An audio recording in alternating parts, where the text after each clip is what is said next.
ici ou je lui mets une balle dans la tête à ce connard, t'as compris? Respire, mon frère. Allez, respire.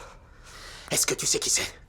Bah ouais, je sais qui c'est! Marvin a saisi l'occasion sans hésiter, il a levé son arme et abattu le braqueur. Quand il a arraché le masque de l'homme, il a découvert avec stupeur que c'était un homme de Nick. La marchandise dans la maison avait déjà été entièrement pillée. Quand la police est arrivée sur les lieux, le corps du braqueur avait déjà été discrètement éliminé. Au même moment, Cannon a coincé Scrappy. Il l'a accusé d'avoir prévenu Nick. Juste parce que Scrappy avait pris un congé maladie ce jour-là. Cette accusation injuste a immédiatement mis Scrappy en colère. Tout le monde savait qu'il avait toujours été dévoué corps et âme à Rack, d'une loyauté absolue. Je te jure, si t'étais pas le fils de Raquel, je te défoncerais la gueule rien que pour avoir pensé une connerie pareille.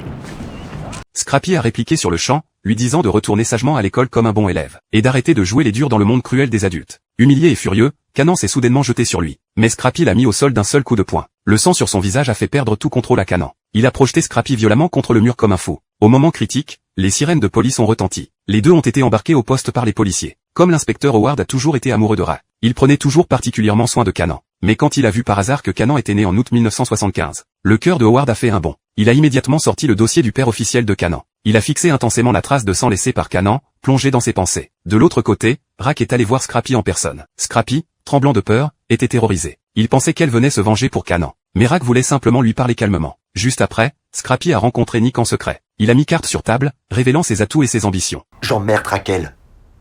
Et ce petit merde de canard. Au même moment, Rack venait de rentrer chez elle. Howard est apparu de nulle part, comme un fantôme. Il avait découvert que Defcon était décédé en octobre 1974. Donc Cannon ne pouvait absolument pas être son fils biologique. Ne t'approche pas de mon fils.